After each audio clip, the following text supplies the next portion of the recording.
Alright, for today's video, may schedule po tayo ngayon mga kabro. Ayan o, tiga din mo kabro?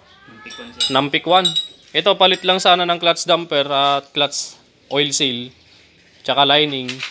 Kaya lang nung nakita ni Brother Jock sa bandang clutch side is may mga makikintab na bakal-bakal. Yan, so ngayon nagdesisyon tayo na ibaba yung makina niya. Tapos, ito na nga, problema ng motor ni kabro. So, ito, nakita namin naging kwan yung washer. Washer sa kwan to? Sa may counter shop, brother. Washer sa counter shop, yung malapad. Ayan, naging dalawa. Oh. Tapos yung kanyang pilot bearing, ayun oh. Wala nang bearing. Wala na yung mga stick bearing niya, tapos nabitak na rin.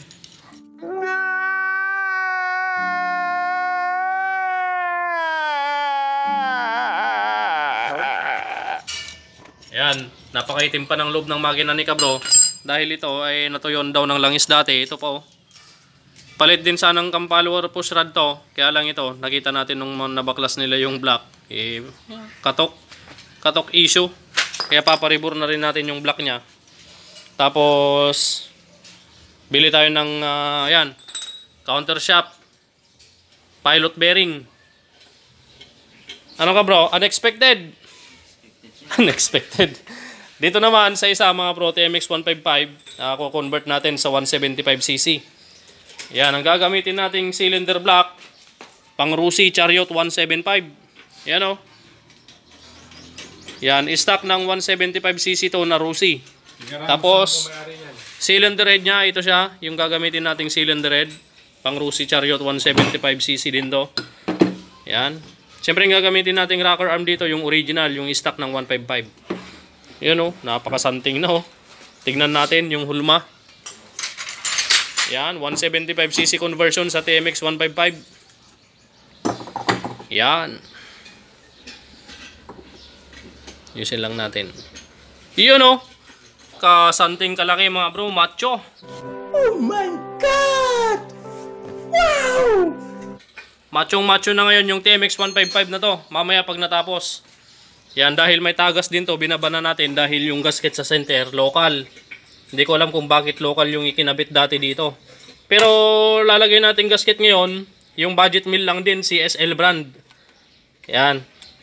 Dahil hindi kaya nung may-ari yung original, CSL brand ang gagamitin natin, budget mill. Palit na rin tayo ng timing gear dito. Pag na brand. BCB series. Dahil tong nakalagay dati A series, yan o. A series yung nakalagay, pero matagal din tong nagamit, mga 4 years or 3 years din nagamit. Pero hindi naman maingay ito mga bro. Mayroong konting halinghin lang kapag naka-neutral pag nire-regulasyonan mo. Pero hindi siya magaspang. Yan, New A. Yung tatak niya, ito pala yung mga naunang brand ng pag noon. Yan. Ngayon papalitan natin pag na brand, BCB brand, BCB na series. Yan. Alright, kung ito A, yung tatak niya sa camlobe, yung gagamitin natin P. Alright.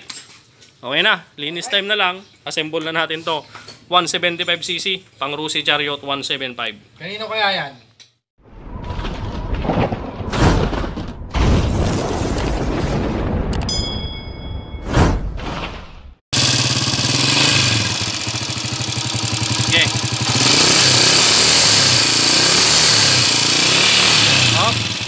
Nagtaga rin niya.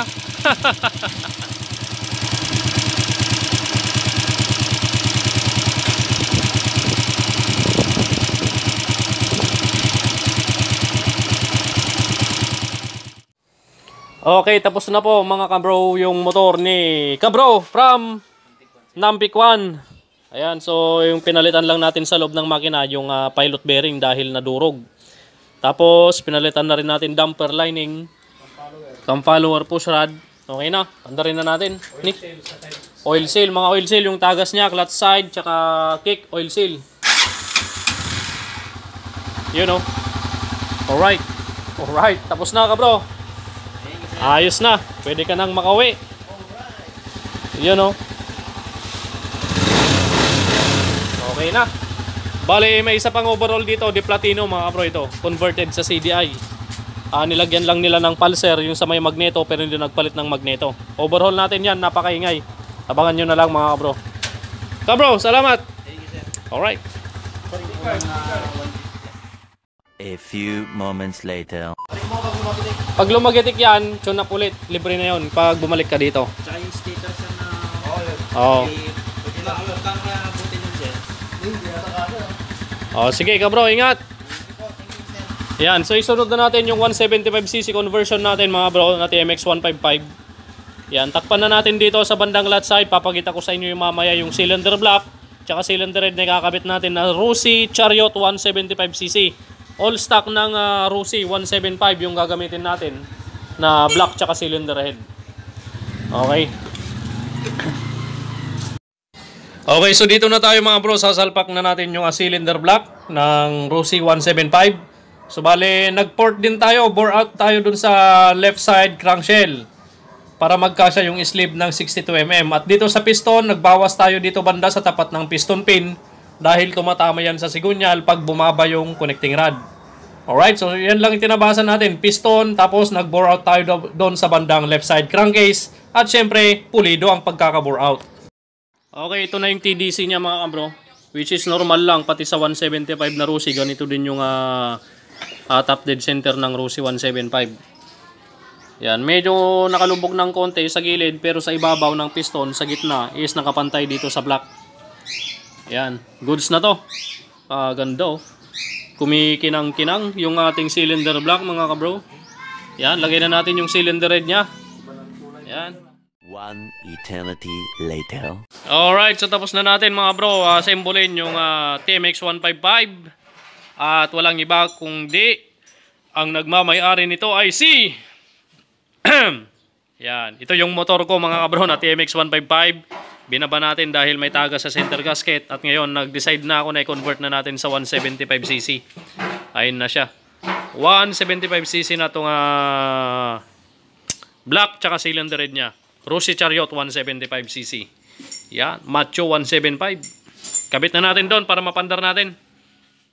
Alright, tapos na natin yung TMX 155 natin na kinonvert natin sa 175cc. Ayan, nandito tayo sa gilid ng Wilcon sa side. Dito sa kalsada sa kanto. Ayan o, napakaganda mga bro. 175cc ang ginamit nating block at cylinder head ay Chariot Rusi 175, Rusi Macho. Ayan, napakaganda. 175cc. Okay, so pandarin muna natin mga bro. Dahil nagpalit din tayo dito ng timing gear. Pag lang ang ginamit natin dito na timing gear, BCB series. Alright, pandarin ko muna. Yun oh, napakatigas. Tumigas yung compression mga kabro.